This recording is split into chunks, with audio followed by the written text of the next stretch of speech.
Fala pessoal, tudo bem com vocês? Sejam todos muito bem-vindos ao Ronda Esportiva nessa sua segunda-feira, dia 26 de maio de 2025. Prazerzão receber vocês aqui no nosso Ronda Esportiva. Vamos começar falando do CSA. O Azulão do Mutange acabou empatando com a equipe do Confiança no estádio de Repelé no último sábado pelo placar de 0-0. Resultado muito ruim para o CSA. Esse empate não estava na conta da diretoria do Galo, muito menos da torcida do CSA, visto que o momento do Azulão é um bom momento, né? O CSA veio aí dessa classificação histórica pela Copa do Brasil e esperava-se que a equipe tivesse um bom desempenho, voltando as atenções para a Série C do Campeonato Brasileiro. Mas esse empate obriga o CSA a buscar esses 2 pontos que ele deixou de ganhar em casa em algum momento quando jogar fora de casa na competição, porque não dá para ficar perdendo ponto dentro de casa. A matemática é simples, o CSA, dos 19 jogos da Série C, joga 10 em casa. Se ele vencesse os 10 jogos que tem em casa, ele estaria classificado para a próxima fase, independentemente do que acontecesse nos 9 jogos que o CSA joga ou jogou ao longo do final dos 19 jogos da Série C do Campeonato Brasileiro. Como o CSA não conseguiu essa vitória diante da equipe do Confiança, esses 2 pontos vão ter que ser conquistados fora de casa. A gente tem uma sonora aí com o técnico Igor Magalhães do CSA, analisando o que foi essa partida, esse empate ruim diante da equipe do Confiança. Vamos acompanhar. Tivemos várias oportunidades, Felipe, goleiro do adversário, foi bem nas intervenções, um momento crucial. E aí, fisicamente, estão sofrendo um pouquinho na parte final. Era notório, a gente já sabia que poderia acontecer isso, ocasionar isso. E não tivemos força para continuar o ímpeto do que foi no primeiro tempo. No primeiro tempo tivemos várias oportunidades, um pouquinho mais de calma, um pouquinho mais de frieza para poder finalizar. A gente poderia ter uma vantagem de placar que nos daria um conforto e uma tranquilidade um pouco melhor. E aí, no segundo tempo, a gente foi enervando.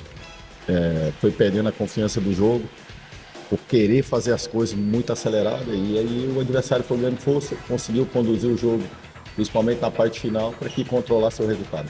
Tá aí o técnico do CSA, Igor Magalhães, na sonora que a gente tem com ele. Assim, me permita discordar, Igor, de você, mas não foi isso, né?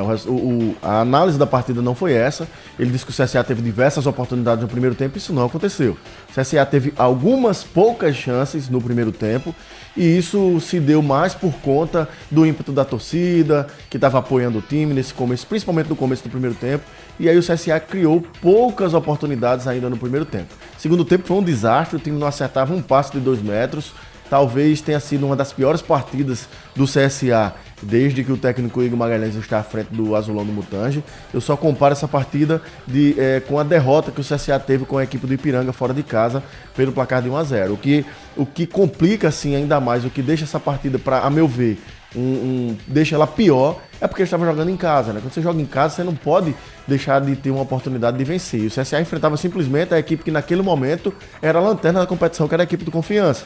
Então assim, o CSA não teve um bom volume de jogo, não teve boas trocas de passes, não teve pressão em cima da equipe do Confiança e, principalmente no segundo tempo, foi um jogo muito ruim de se acompanhar. Os torcedores que estiveram no estádio Repelé têm certeza absoluta que se arrependeram de ter ido num sábado chuvoso, pagando relativamente caro no ingresso, para ver um futebol tão pequenininho como o que o CSA apresentou diante da equipe do Confiança. O CSA vai ter que melhorar muito se quiser efetivamente voltar ao G8 da competição. Nesse momento saiu do G8, já estava fora, mas aí perdeu mais uma posição.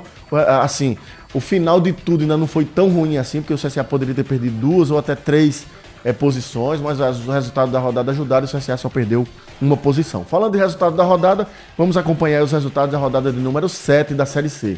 O Náutico perdeu em casa para Ponte Preta por 1-0, o CSA a gente já avaliou. O Itabaiana venceu o Caxias por 2-1. Londrina e ABC ficaram no 1-1. Botafogo venceu o Retrô por 1-0. Ituano e Floresta ficaram no 0-0. O Ipiranga venceu a Tombense por 1-0. Anápolis e Maringá ficaram no 1-1. Ainda temos 2 jogos para fechar a rodada. Nenhuma dessas equipes que vão entrar em campo podem ultrapassar o CSA. Então a posição do CSA na tabela já é uma posição definitiva ao final dessa 7ª rodada. Teremos hoje, 19h30, Guarani e Figueirense, e também às 19h30, Brusque e São Bernardo, fechando essa rodada do número 7. Vamos à classificação da Série C do Campeonato Brasileiro, classificação na tela aí pra gente acompanhar. A Ponte Preta lidera com 16 pontos, Londrina é o segundo com 13, Caxias o terceiro com 12, Maringá o quarto também com 12, o quinto é o Brusque com 11, sexto São Bernardo também com 11, Ituano o sétimo com 11. O oitavo é o Ipiranga com 10 pontos. CSA saiu do G8 ali, tá na nona posição com 10 pontos também. O Botafogo é o 10º com 9, Tombense o 11º com 9, Floresta o 12º com 9. Com 8 pontos temos o Náutico na 13ª posição e o ABC na 14ª. Com 7 temos o Retrô na 15ª e o Itabaiana na 16ª. Dentro da zona de rebaixamento temos o Figueirense, que é o 17º com 5, o Anápolis, que também tem 5 pontos, é o 18º, e fechando aí o Guarani, que é o 19º, tem 4, e o Confiança, que é o 20º, também tem 4 pontos. Tá aí a classificação. O CSA enfrentou o lanterna da competição e não conseguiu vencer. Próximo jogo do Azulão na tela aí pra gente acompanhar. O CSA joga só no dia 2 de junho, ou seja, de hoje a 8, vai jogar fora de casa às 19h30 contra a equipe do São Bernardo no estado 1º de maio, lá no interior paulista. Então tá aí o jogo que o CSA vai ter que recuperar esses 2 pontos que o CSA deixou de ganhar aqui no estádio Rei Pelé. E quem sabe consegue já logo diante do São Bernardo essa vitória fora de casa para conseguir recuperar os pontos perdidos e conquistar a primeira vitória fora de casa, visto que as vitórias que o CSA teve na competição, todas elas aconteceram dentro do estádio Rei Pelé. Vamos falar agora de Série D. O Asa e o Penedense entraram em campo nesse final de semana. O Asa mais uma vez venceu e o Penedense mais uma vez perdeu, infelizmente, para a equipe do Penedense. Inclusive o Penedense acabou demitindo o técnico Gelson Marcelino e já tem novo comandante apostos aí para comandar a equipe lá ribeirinha. Daqui a pouco eu falo do Penedense. Vamos ver os resultados da rodada da Série D do Campeonato Brasileiro, rodada de número 6. A Juazeirense venceu o Penedense por 1-0, mais uma derrota do Penedense aí. O Asa goleou o Barcelona por 4-0 aqui no Municipal de Arapiraca. O Jequié venceu o Lagarto por 3-1 e Sergipe e União ficaram no 0-0. Vamos acompanhar os gols de Asa 4, Barcelona 0. Marcelo Toscano fez um hat-trick, olha lá aí, abrindo o placar aos 41 minutos do primeiro tempo, cruzamento que veio da esquerda e ele só escorou para o gol para fazer 1-0 para o Asa ainda no primeiro tempo. Mais uma vez o replay, o cruzamento aqui que veio da esquerda, ele se antecipou à zaga da equipe do Barcelona e fez 1-0 Marcelo Toscano. Segundo tempo, 34 minutos do segundo tempo, a jogada pela direita e Marcelo Toscano de letra fez o seu segundo gol na partida. E pode observar que todos os gols do Asa a partir de agora virão aqui por esse lado direito. É interessante aí que o Barcelona não conseguiu marcar essa jogada. Mais uma vez ali e agora o terceiro gol já. Dessa vez foi Yarley de cabeça, o cruzamento que veio da direita. Os gols ficam até parecidos porque a jogada é do mesmo jeito, vindo da direita. Aí o cruzamento e o Yarley de cabeça fazendo o terceiro gol do Asa, 44 segundo tempo. E já no finalzinho do jogo, 48, mais uma vez uma jogada pela direita, o cruzamento e Marcelo Toscano fazendo o seu terceiro gol na partida, o quarto gol do Asa, tá aí hat-trick para o Marcelo Toscano, que vem muito bem aí no Asa, substituiu o Júnior Viçosa que se machucou ainda no primeiro tempo e fez esses 3 gols aí para garantir essa importantíssima vitória para a equipe do Asa. Eu tinha falado do Penedense, que tinha demitido o técnico Gelson Marcelino. Marco Souza vai colocar na tela aí. Gelson Marcelino foi demitido depois dessa derrota da equipe do Penedense. E o novo comandante da equipe do Penedense é Romeu Vieira, que está vindo aí, foi o treinador do CSE no Campeonato Alagoano desse ano e está vindo aí para tentar tirar o Penedense desse começo ruim aí na competição. A equipe só tem 2 empates e 5 derrotas, é uma campanha muito ruim. Vai ter que se recuperar rápido se quiser efetivamente ainda brigar por alguma coisa na Série D do Campeonato Brasileiro. Classificação na tela aí, Marco Souza, pra gente acompanhar. Tá aí, o Asa lidera nadando de braçada, 16 pontos, líder soberano, 5 pontos à frente do segundo colocado, que agora é a equipe da Juazeirense com 11 pontos. O terceiro é o Jequié da Bahia com 10, o quarto é o Sergipe com 8, o quinto o Lagarto com 8. O sexto é a União com 5, o sétimo o Barcelona com 4 e o Penedense está aí na lanterna da competição com apenas 2 pontos somados até o momento. Próxima rodada começa no sábado e termina no domingo. O Asa joga no sábado, primeiro a gente vai falar de Lagarto e Juazeirense no sábado 15 horas e teremos no sábado também a equipe do Asa enfrentando o União do Tocantins às 17 horas. Aí no domingo o Penedense entra em campo, vai ser a estreia do novo treinador, Romeu Vieira vai estrear aí no jogo entre Penedense e Jequié, no estádio Alfredo Lima em Penedo, no domingo às 16 horas. Ainda no domingo, fechando a rodada, o Barcelona enfrenta a equipe do Sergipe, também às 16 horas. Vamos desejar boa sorte para o Asa e boa sorte aí para a equipe do Penedense, no restante aí da Série D, que o Penedense se recupere rápido para a gente ter as 2 equipes alagoanas aí avançando de fase na Série D. Quem vai entrar em campo hoje é o Galo da Praia. O CRB entra em campo pela Série B num jogo, assim, eu costumo dizer que o jogo é difícil, mas esse jogo não é difícil. O CRB vai enfrentar a equipe do Botafogo de São Paulo a partir das 20 horas na Arena Nicknet, lá no interior de São Paulo. Eu digo que esse jogo não é difícil porque a equipe do Botafogo vem rateando aí na competição. É uma equipe que vem fazendo um péssimo campeonato brasileiro da Série B e o Galo não pode vacilar. Quando tem oportunidades como essas, o CRB não pode desperdiçar. Tem que vencer o jogo de hoje à noite diante da equipe do Botafogo. E tem um detalhe importante: caso o Galo vença e a equipe do Vila Nova não vença o seu jogo na rodada, o CRB simplesmente vai terminar essa rodada na segunda colocação da Série B.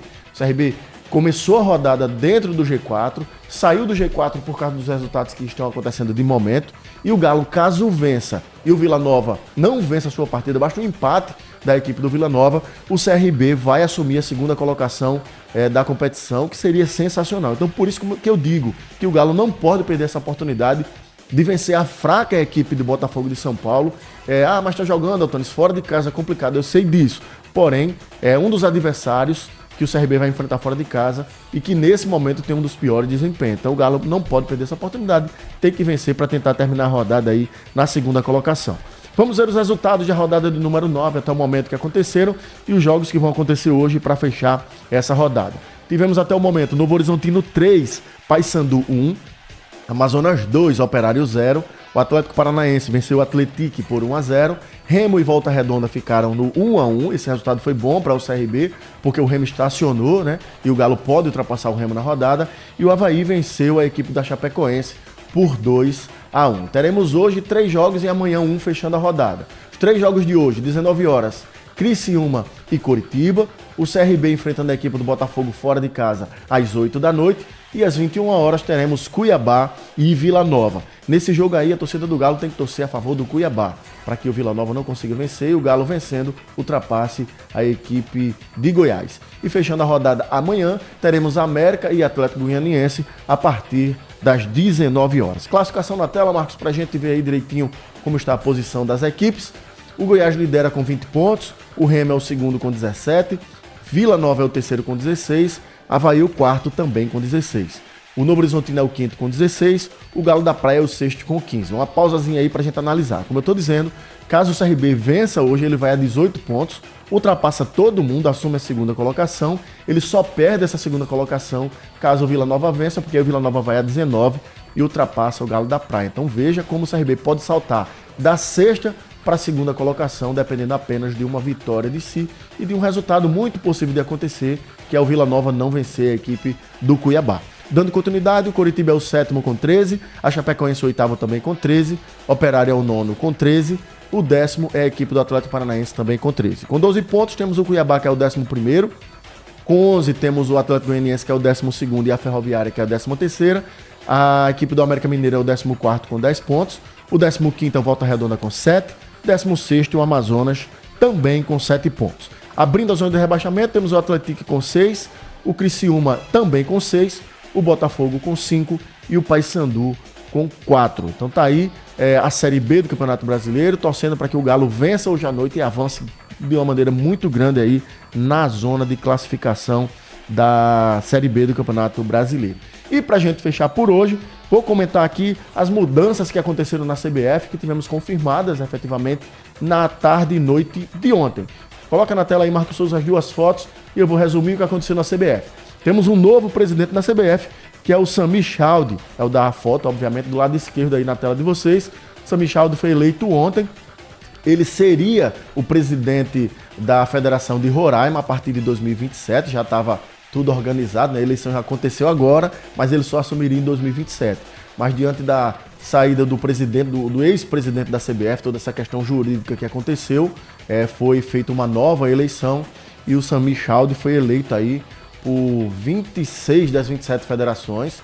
Apenas a Federação Paulista não votou nele e alguns clubes também não votaram, da Série A e da Série B do Campeonato Brasileiro não votaram no Sami Chaldi, mas só tinha uma chapa, porque o estatuto da CBF é bem amarradinho e não conseguiu montar uma chapa de oposição, que teria que ter o apoio de pelo menos 5 federações para montar uma chapa. Como o Sami teve apoio de 26, não sobrou muita coisa para a oposição.